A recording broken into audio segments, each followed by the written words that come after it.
Здравствуйте. По традиции время вечерней смены и подведение итогов дня.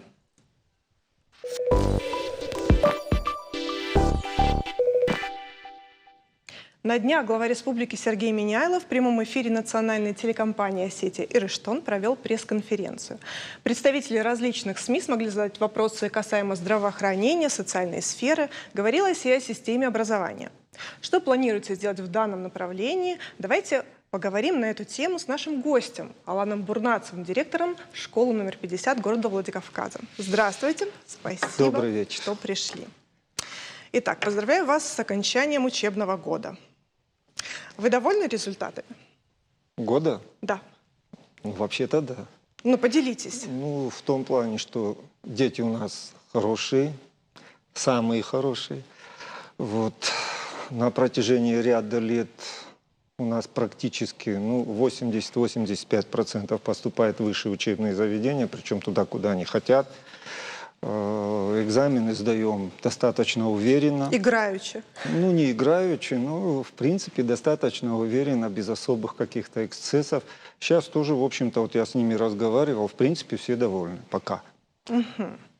А чья заслуга, вы считаете? И всегда ли так было? Ну, было всегда ж по-разному. Вот сейчас, знаете, есть большое количество любителей общаться в различных блогах, которые, ну, как говорят, у нас же все судить, учить и лечить, все же умеют, все замечательно могут. Поэтому рассказывать про какие-то такие сумасшедшие страсти, про какие-то стрессовые ситуации, ну вот если честно, откровенно, положа руку на сердце, мы же тоже учились. В отличие от сегодняшних выпускников, мы сдавали все экзамены по всем дисциплинам.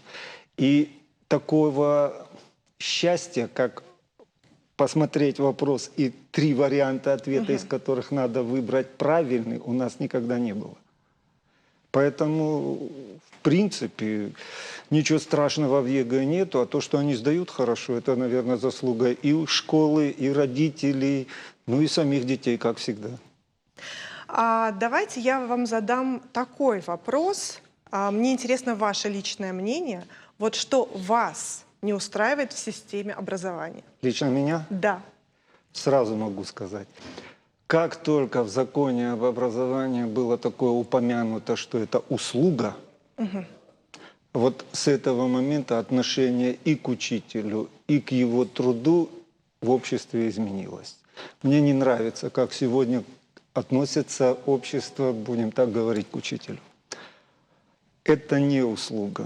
Что это? Важнейшая государственная задача – это социальный заказ, который выполняют, я бы так сказал, лучшие представители нашего общества. Потому что дороже детей у нас ничего нет, а детей доверяют нам.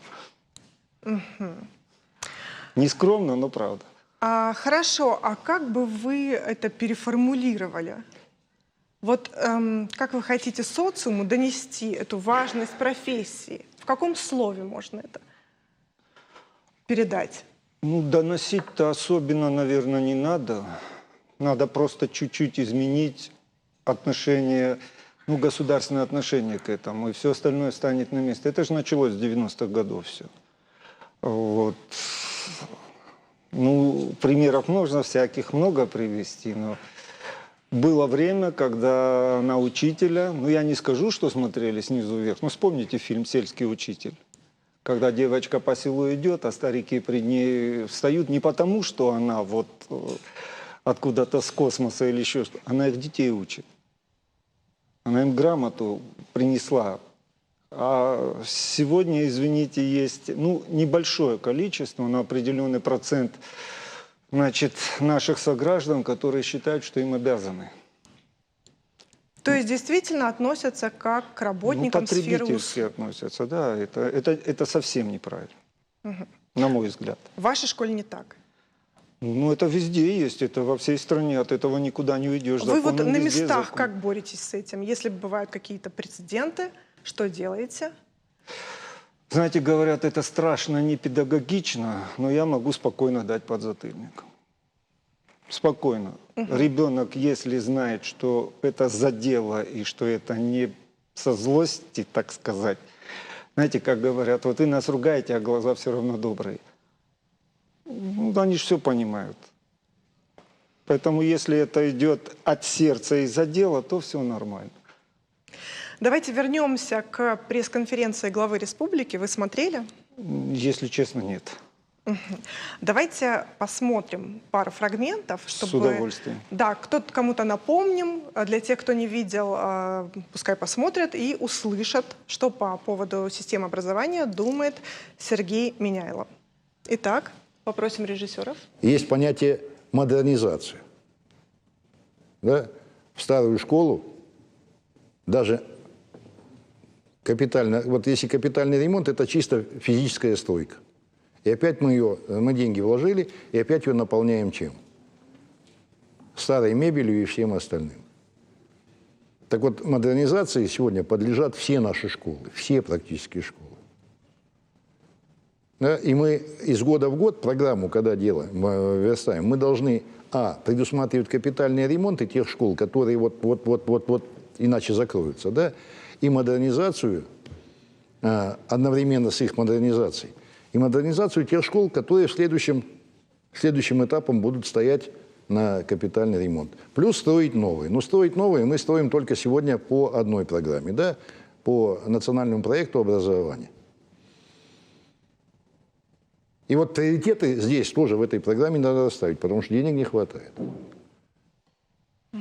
Так, вот в вашей школе всего хватает? Она нуждается в модернизации. Давайте я так скажу. Вот Сергей Иванович сейчас то, что сказал, вот его бы слова да Богу в уши. Ну или в крайнем случае Владимиру Владимировичу Путину. Вот было бы замечательно. Под каждым словом могу подписаться. Прямо сейчас. Так, а 50-я школа? Как себя чувствует? 50-я, будем так говорить, не самая показательная. Вот у нас 3 школы. Вообще-то их больше, но вот в городе 5-я, 6-я и 19-я. Это школы, которым более 120 лет. Наша школа построена в 1937-м. Вот с 1937 года ни разу капитального ремонта не делалось. Это то, что вам могу сказать. Ну, то, что мы готовим детей, то, что мы учим детей, это замечательно, но, в общем-то, условия-то тоже какие-то нужны. Вот поэтому вот единственное, что бы я хотел подчеркнуть, если можно, хотя было именно это сказано, мало того, чтобы отремонтировать или построить здание. Необходимо еще, чтобы там и преподаватель соответствовал. Необходимо, чтобы все оборудование было современным. Вот сейчас есть интерактивные доски замечательные, которые подключены к интернету, и если еще учитель умеет с ней обращаться, это вообще, ну, чудеса можно Это творить. из вашего личного списка желаний, да, видимо? Ну да, у нас такой доски нету. В 5-й есть, вот во многих школах есть, нам пока не дали.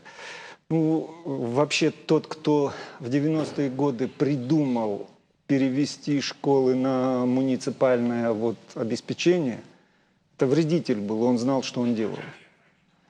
Потому что никогда город Владикавказ не сможет, ну, подтянуть элементарно, чисто вот физически не сможет, материально не сможет. Все школы, все детские сады, все дошкольные, образовательные и прочие учреждения, они же все висят на городе. И сделать это практически нереально. Если сейчас мы не будем на федеральном обеспечении, вряд ли что-то республика или город сделает. Это реально, если. А сейчас касаемо классов. Вот, например, предметные классы, та же химия, физика, биология. Они насколько оснащены? Детям есть чем работать? Нет, конечно. Ну, опять же, вот в рамках различных проектов, вот о чем сейчас тоже говорилось, нам кое-что дают.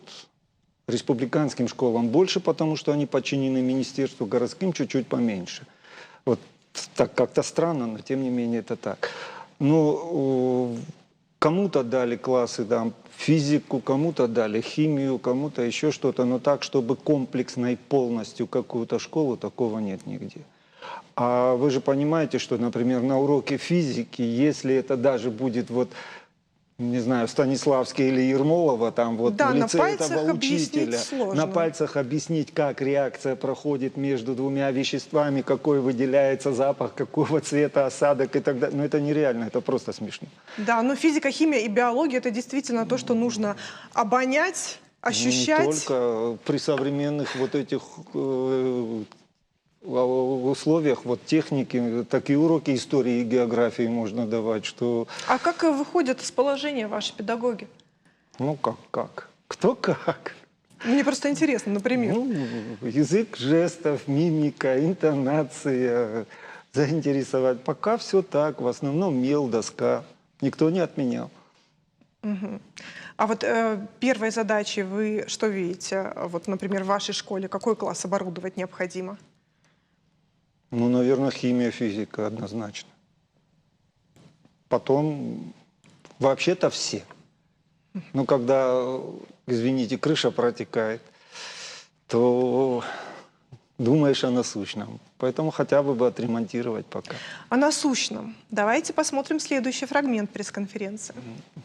Пожалуйста. Сергей Иванович, вы несколько раз затрагивали тему того, что вам не нравится система начисления заработной платы работникам образования, учителям. Люди все-таки слышали, читали об этом и хотят знать, как будет в ближайшее время эта система перерасчета существовать, когда учителям ждать реальных денег. Вот за стаж вы отмечали, что нужно вернуть выплаты. Вы министру образования дали соответствующие поручения. Когда эти поручения и какие все-таки вот конкретно решения будут знаете, по этому вопросу предприняты? Я бы подправил немножко. Не то, что не нравится. Я считаю, что она несправедливая и неправильная в системе образования. Второй момент. Перейти на новую систему оплаты труда мы сможем только с Нового года.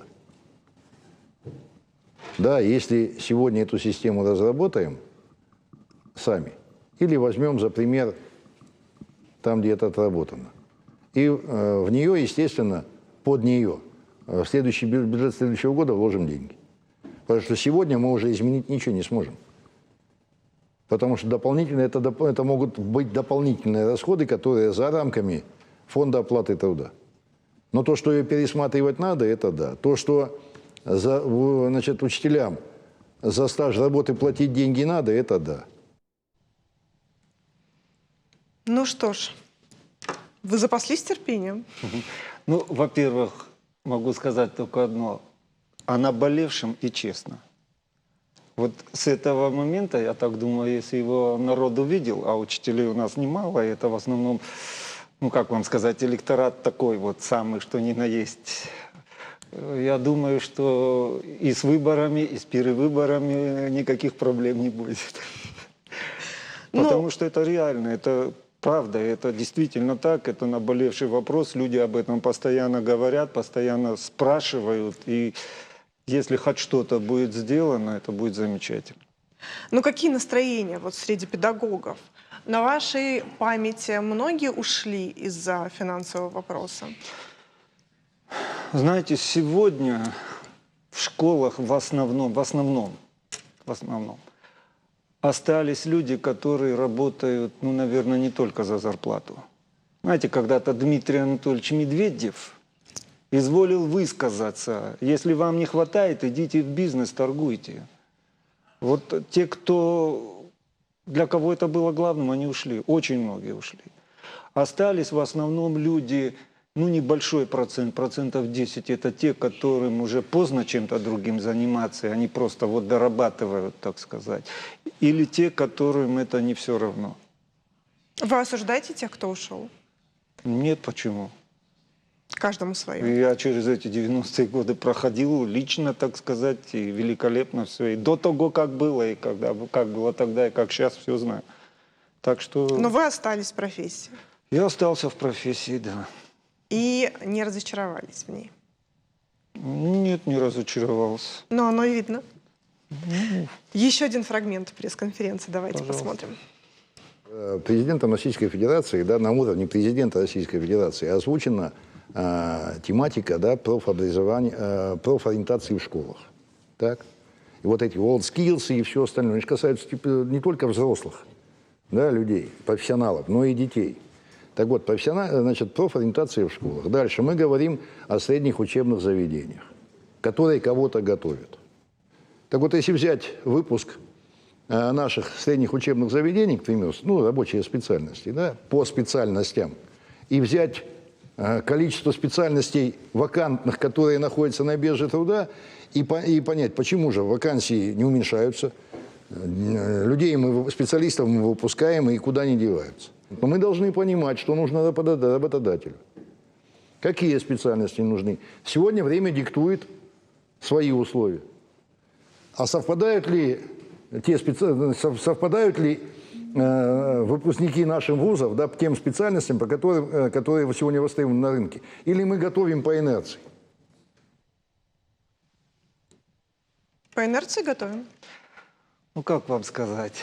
Ну, для того, чтобы вот этот вопрос полностью, так сказать, на место поставить должное, необходимо, чтобы наше общество опять вспомнило о том, что говорили мы в Советском Союзе. У нас любой труд в почете.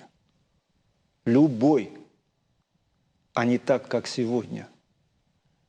Вот, знаете, Осетия сегодня... Мы занимали ведь реально очень особое, так сказать, место на Кавказе. Мы были культурным, промышленным, образовательным центром России. Мы это все потеряли. Культурным центром единственное, что может еще остаться. Образовательное должно остаться. Промышленным мы уже не будем. Это уже все, время прошло, паровоз ушел. Но то, что мы должны остаться образовательным центром и культурным, это наша вот задача номер раз. А то, что касается, будем так говорить, профессиональной подготовки, у нас тоже есть огромный задел. У нас великолепные профтехучилища. У нас очень хорошие техникумы. Сохранилась база, хотя, в общем-то, вопреки всему она сохранилась. Сохранились преподаватели, которые могут учить. Вот, знаете, я в свое время заканчивал экономический факультет, работал на фирме «Казбек», поэтому вот я вам сейчас могу точно сказать. Сегодня в Осетии найти нормального токаря или слесаря – это проблема. А их тысячи были. Мы были регионом, который... Вот у нас было огромное, всегда говорили, дотационная республика, но при этом мы же... 90% предприятий наших были федерального подчинения. Мы производили такие суммы и такую продукцию, которая была востребована не только во всем Советском Союзе, но во всем мире, по большому счету. Но все утрачено, все развалено. Вернуть мы уже не сможем. Но, во всяком случае, для всего Северного Кавказа готовить средних специалистов, вот именно рабочих профессий, это наш долг сегодня. И, в принципе, мы это можем делать. Но этого я нам с вами и желаю. И чтобы вашими выпускниками вашей и не только школ могла гордиться наша республика. Да, это замечательно. Спасибо вам большое за сегодняшнюю беседу. Спасибо вам. Реклама на канале, не переключайтесь.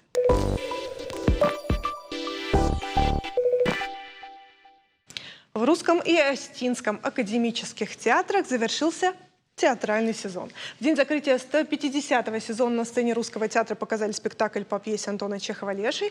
А как прощались со зрителем в Северо-Осетинском государственном академическом театре, расскажут наши гости. У нас сегодня в студии Тамерлан Сабанов, заслуженный артист Российской Федерации, народный артист республики, Суслан Гагулаев, актер Северо-Осетинского театра, и Александр Битаров, народный артист республики. Все верно? Да. Здравствуйте. Здравствуйте. И с закрытием вас театрального сезона. Спасибо. Давайте, в принципе, начнем с того, для чего нужно закрываться театру, когда начинается сезон отпусков, когда у нас туристов прибыло, а театр закрывается. Нелогично. Кому вы адресуете вопрос? Не знаю, кто возьмет первое слово. Давайте Тамерлану. Дело в том, что лето, у всякой работы есть свой сезон, сезонные работы. Значит, касаемо это полей, касаемо это рыболовства, охотничества, у всякого дела есть свой сезон. Вот сезон театральный заканчивается, потому что начинается курортный сезон. А курортный сезон – это прежде всего природа, море, озера, реки, путешествия. Ну и в городах мало кто остается. Мало кто остается отдыхать в городах проездом. Могут быть у нас туристы. Да. В основном наш зритель, осетинский зритель, они уезжают по селам, они уезжают в горы, они уезжают на моря. И наш зритель тоже отдыхает от нас, а мы отдыхаем от своего зрителя. И вот потом встреча, она намного слаще и желаннее после перерыва. Всегда вот нужно оставлять пространство для некого отдыха друг от друга, чтобы успеть соскучиться. Хорошо. А если мы подведем итоги вот ушедшего сезона, то каким он был и чем он запомнился зрителю, по-вашему? Это, конечно, лучше спрашивать у зрителей, насколько удался сезон, насколько были интересны наши спектакли. Но работали мы честно. Мы выдали 7 спектаклей. Закрытие сезона было классикой. Антон Павлович Чехов. И мы все работали честно. Это я могу с полной ответственностью сказать. Коллектив поработал честно, потому что соскучились тоже, опять же, во время пандемии.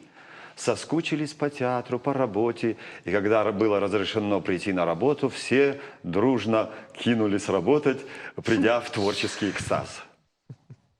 Мне интересно, просто премьер было немало, и мне интересно, вот по-вашему, что больше откликнулось зрителю? Вы же всегда чувствуете?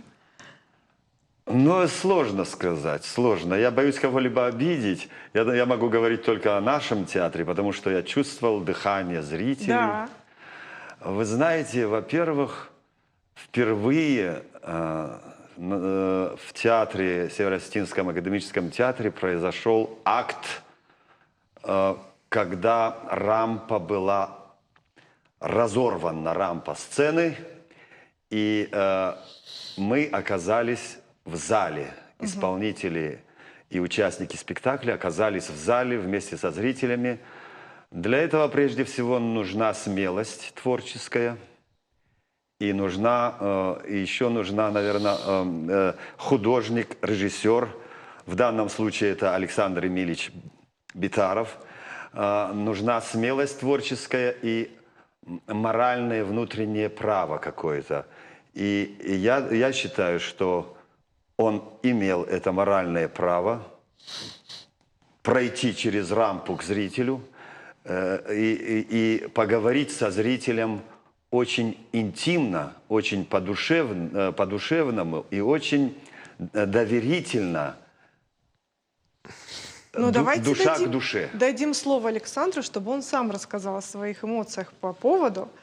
Удалось поговорить, установить контакт со зрителем и поговорить так, как хотелось? Ну, я думаю, удалось этот контакт. Как это было сделано, расскажите. Контакт налаживается со зрителем, с публикой, актеры. Конечно, благодаря актерам, которые включили свое умение, все свою интуицию творческую. И, конечно же, контакт налаживали с публикой, со зрителем наши актеры. Вот, поэтому очень важно бывает знать, что мы хотим сказать, о чем мы хотим поговорить.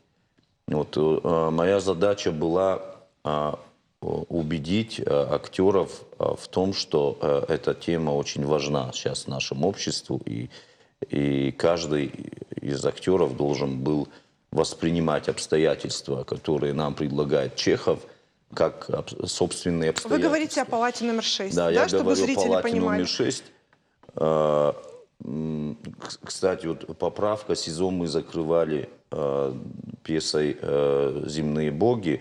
Это тоже наша недавняя свежая премьера. Роза Бикоева, заслуженная артистка республики, Российской Федерации. И также, я думаю, и эта постановка она нашла должный отклик в сердцах и нашего зрителя. Вот. Конечно же, всякое нагромождение, всякие художественные изыски, которые предлагает режиссер, без подпитки актерской, без основы актерского мастерства не имеют никакой перспективы. Поэтому здесь, в любой постановке, и тем более вот сейчас я начал заниматься режиссурой, я понимаю, что без актера режиссер не мощен. Вот это я почувствовал. Поэтому это целиком и полностью актерская работа. И мне кажется, действительно, диалог с публикой, со зрителем был удачным. Удачно. Да, к сожалению, премьера пришлась к закрытию сезона, к концу театрального сезона, но есть надежда, что с нового сезона мы также торжественно, также эмоционально встретимся с нашим зрителем. Продолжите беседу со зрителем. Да, да. Удачный – это когда что? Удачно что? Удачный диалог – это когда? Удачный диалог, когда тема становится очень близкой и понятной. То есть те проблемы, которые поднимаются, эти проблемы очень близки зрителю, народу, социуму. Если они далеки друг от друга, то они не чувствуют, то есть практически то же самое проживают ежедневно, ежечасно, ежегодно зритель. Потому что театр не может существовать в отрыве от проблем зрителя. Потому что театр вытекает, и рождением театра обязан именно благодаря тому, что зритель, то есть народ, переживает некую проблему, некие какие-то эмоциональные потрясения, которым должен отвечать некий материал. Вот этот материал должен подобрать, угадать должен с материалом режиссер. И когда он угадывает, он находит отклик. Вот эта связь тут же... Если ты им предлагаешь некую абстрактную тему, которая им не очень понятна и далека от их чувственного мира, они никогда тебя не поймут. И эта постановка, конечно же, не будет иметь успеха. А присутствовал какой-то терапевтический эффект, как вы думаете? Я пока не проследил такого эффекта. Если катарсис можно назвать терапевтическим эффектом, то психотерапия. Да. Я что еще хочу добавить к сказанному, что Александр Эмильевич Битаров является автором сценария, потому что оригинальной пьесы по повести «Палата номер 6» нет. И была переводчицей на осетинский язык, была Дедикаева Залина. Это тоже впервые ее, значит, она впервые сделала перевод для театра. И впервые поработал Аслан Дзывов как художник-постановщик. Очень интересная сценография предложена была. Она работала на идею. И я думаю, что мы продолжим сотрудничать с Дзывовым Асланом. Да, мы надеемся, что он еще и к нам придет в другой раз, дойдет до нашей студии. Еще что я хочу, вот к слову о том, нашел ли отклик. Да, нашел. Почему? Потому что есть знаменитое выражение, что все подлости в мире совершаются с молчаливого согласия равнодушных. Очень много стало равнодушия в обществе. Очень много стало псевдоучастия, много фальши и кипучих бездельников много стало, которые очень красиво говорят, но мало что делают. Красиво говорить мы научились все почти что. Средства массовой информации нам позволяют брать примеры с красиво говорящих. Мы научились красиво говорить.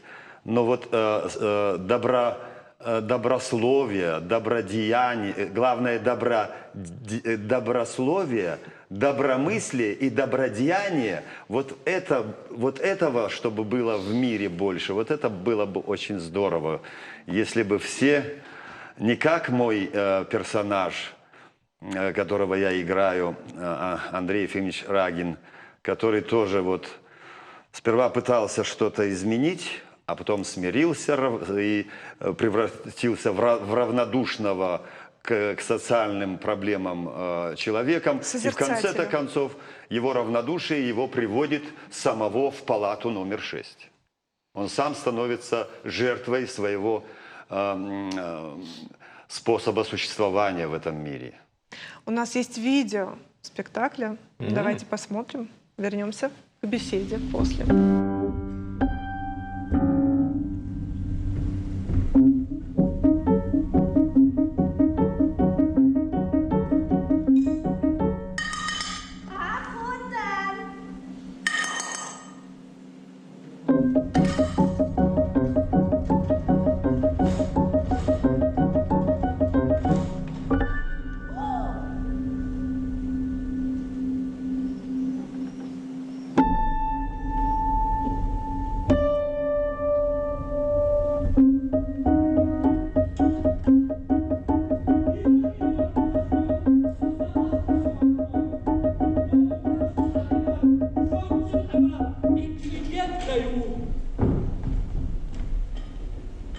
Yaşasın harbi kuşlarımız, altın olmazdan, Allah'ın makyu hakkı.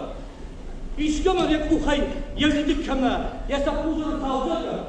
Vay tam, şıntaki fakat kılmayacak her şeysi.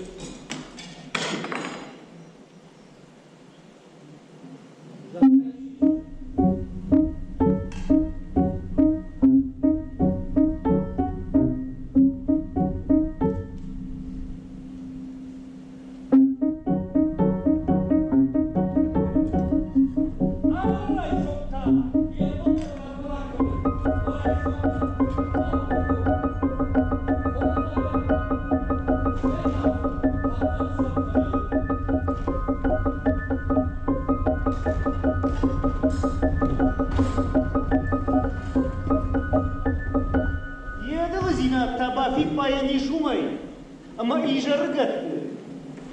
Yahi halatır batı bukaya, şıntacı takşan, yukuma ineme tahtak de ravay bavay kanı. Страшно ебар, жаржар kanı. Yedendekte klat kanı. İşte вот baş, zaklamdı kanı. Ama yebal tam. Baraj basıksın baydayı. Barag bayısı da şakması ki kanı koy. Malaba цыган, напады kanı. Kayına kuşsıştı kanı, kayına bambazıştı. Умай.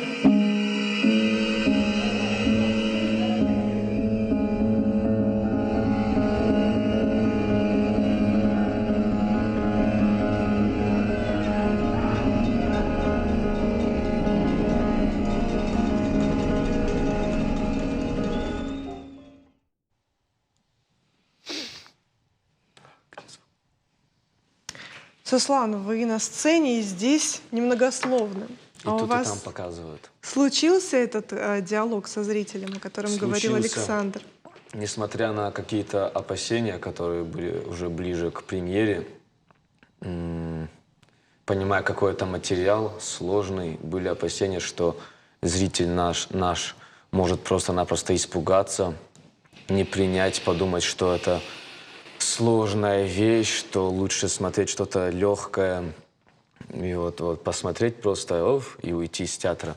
И было очень приятно наблюдать, чувствовать это, чувствовать реально, как Тамерлан Маевич сказал, дыхание зрителя. Это было, и получился обмен.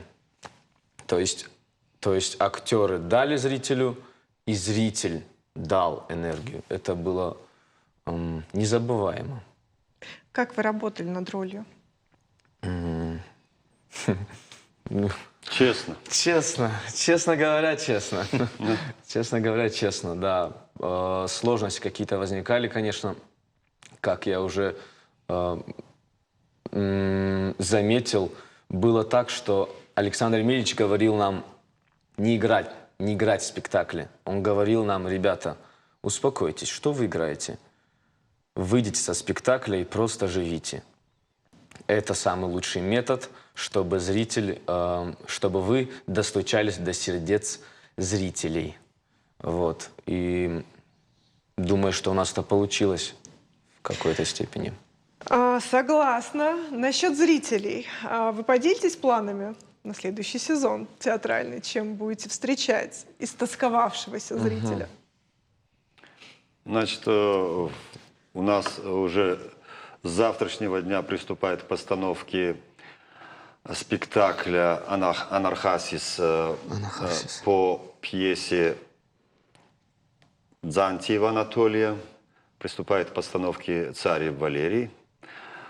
Потом к нам приезжает режиссер с Москвы ставить «Доходное место», потому что следующий год, это год объявлен годом Островского, и будет ставить спектакль «Доходное место» Островского.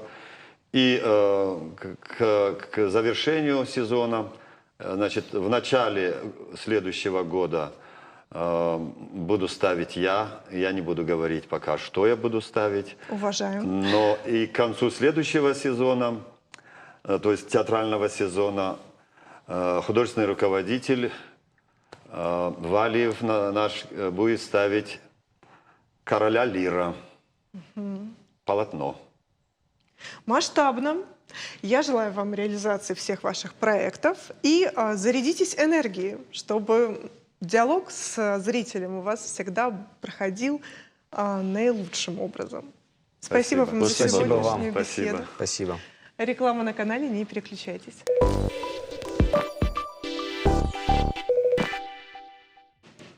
В Национальном музее республики открылась выставка работ народного художника республики, члена Союза художников Москвы Игоря Лотиева, осетина в лейб-гвардии собственном его императорского величества конвое. Она посвящена казакам-осетинам, служившим в личном конвое российских императоров. Многие из них выходцы из станиц Новостинской и Черноярской. Открытие выставки уже состоялось, и сегодня Игорь Лотиев у нас в студии, чтобы подробно рассказать о том, что наш зритель может увидеть в зале Национального музея. Здравствуйте, спасибо, Добрый что вечер, пришли. добрый. Давненько вы к нам не заходили. Давайте о вашем проекте. Вот просто с чего он начался. Вдруг вы решили? Вдруг я решил, Или не вдруг все же? ну, и половинка на половинку. И вдруг, и не вдруг. Ну, поделитесь. Потому что вы художник, и тут военное дело. Вы втайне мечтали быть военным?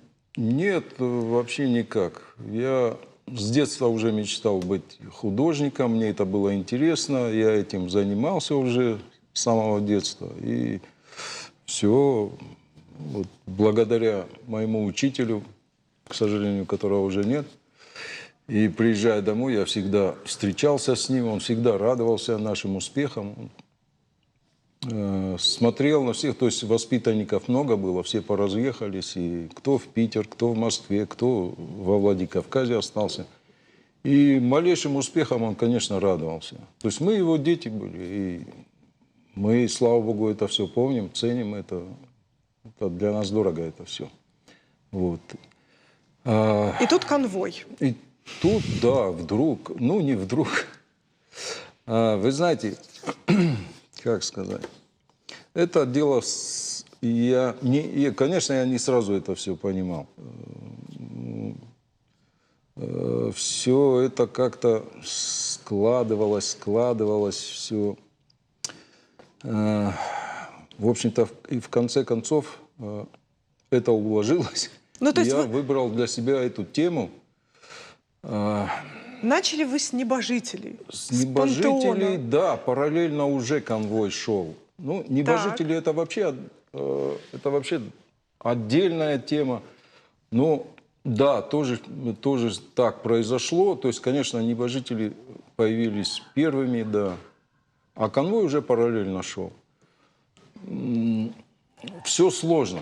И этот проект сложный был, я имею в виду небожители, очень сложный, тяжелый. Просто сам подход и сам выбор темы настолько сложный был. Я не знал, с какой стороны к нему подходить и нужно ли вообще подходить к этой теме. А Очень почему сложно. нет? И почему вы за нее взялись изначально? Ни в коем случае не хочу себе петь дифирамбы, ни в коем случае. Ну, просто первопроходцу всегда сложно. Да? пантеона у нас не было в изображении, и мне надо было это решать. Понимаете, это очень сложный шаг. Это, ну, просто морально себя подготовить для этого очень сложно было. Ну, как-то все, ну, надо было просто это сделать. А Потому вот что это у нас- надо к вам откуда пришло? Это Я сам- осознание. ну, я не знаю, я то есть- скажу по-простому, может быть. На сегодняшний день я понимаю, что абсолютно уверен в этом, и были какие-то знаки, я не знаю, кто-то может верить, не верить, ну, просто я понял, что я должен это сделать, и в помощь мне идут.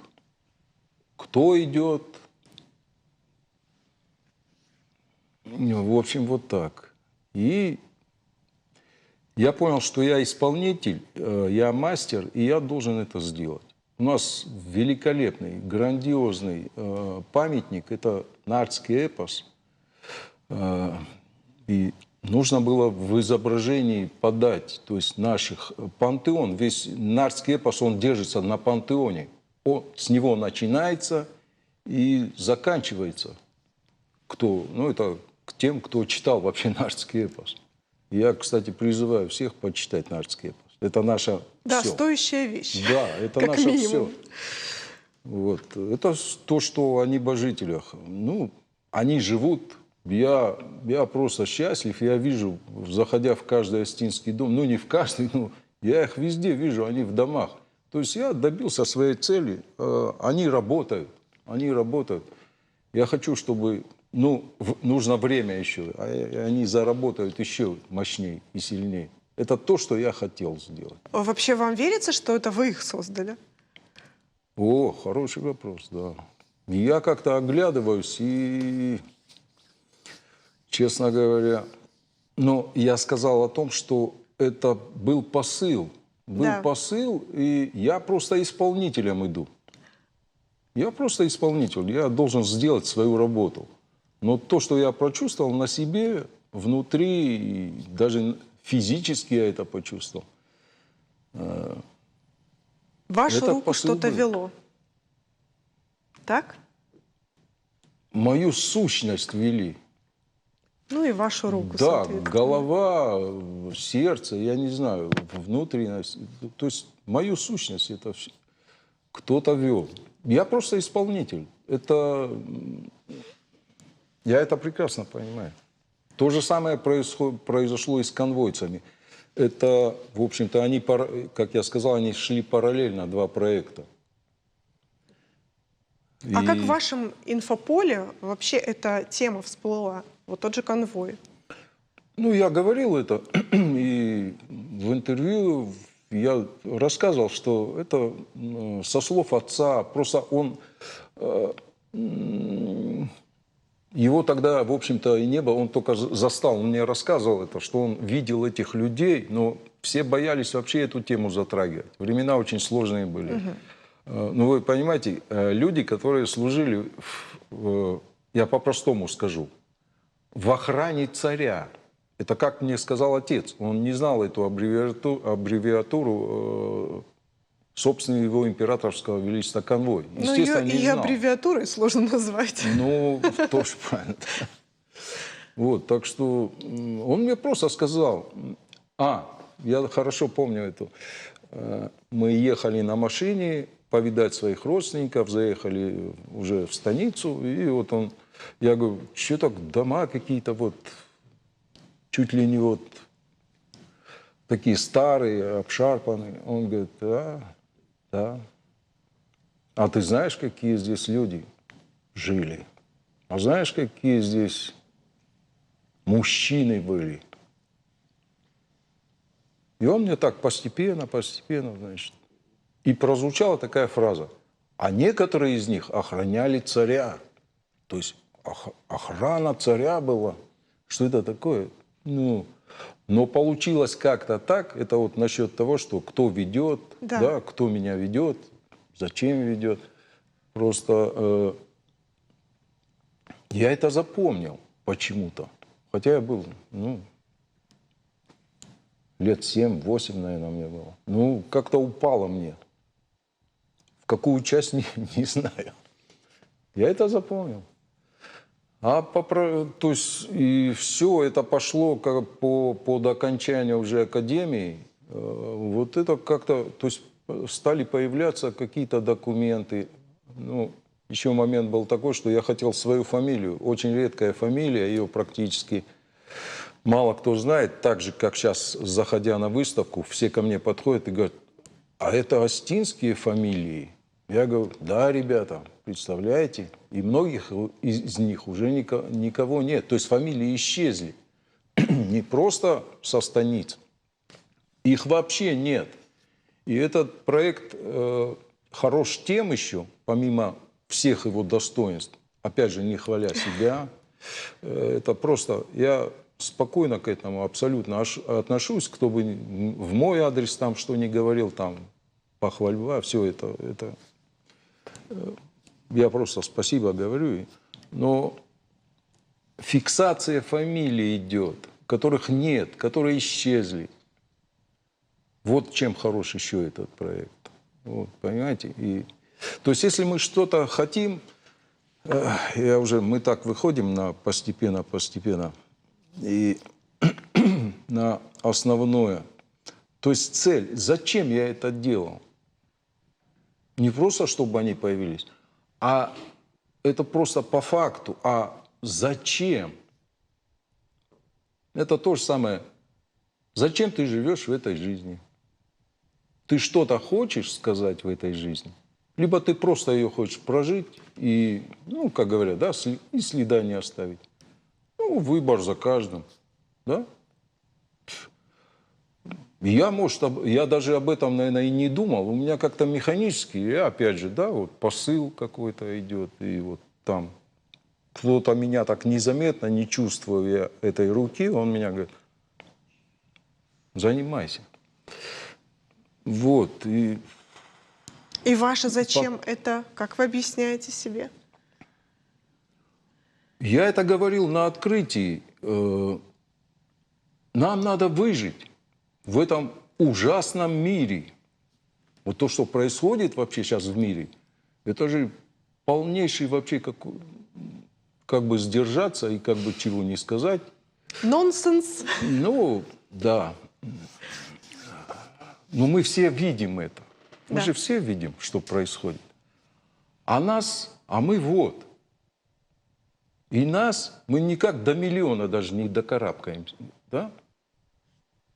А становится еще хуже и хуже. То есть, грубо говоря, я работал на Осетию. Во благо Осетии. Во благо... Я хочу, чтобы наши дети росли, здоровыми росли, чтобы их было больше. Я смотрю, дети, ну, красивые, я всегда восхищаюсь, умные, талантливые. Но я вижу давление на нас, мощнейшее давление. Опять же, нас очень мало. Мы как микроб на... Понимаете, что? Вот нам просто надо спасаться. И детей спасать наших. И все для этого делать. Ради этого я и сделал и конвой, и пантеон. И пантеон пошел первым, конвой пошел вторым. И сейчас это уже не секрет, многие знают. Сейчас мы работаем над следующим проектом. Георгиевские кавалеры, осетины. Вот откровение для всех, вот, кто смотрит сейчас передачу. 42 офицера осетина являются героями России. Дореволюционный период. И потом Первая мировая. Вот. И что потом? Гражданская война. Вот. И вся вот эта машина, которая смолотила все. И для Осетии это был просто ужас. Я об этом тоже хочу сказать. Люди должны, каждый осетин должен понимать, что с нами сотворила история. И я повторюсь еще раз, нам спасаться надо. И все для этого делать. Чтобы спасаться, надо думать очень много, как это сделать, как мы будем завтра жить.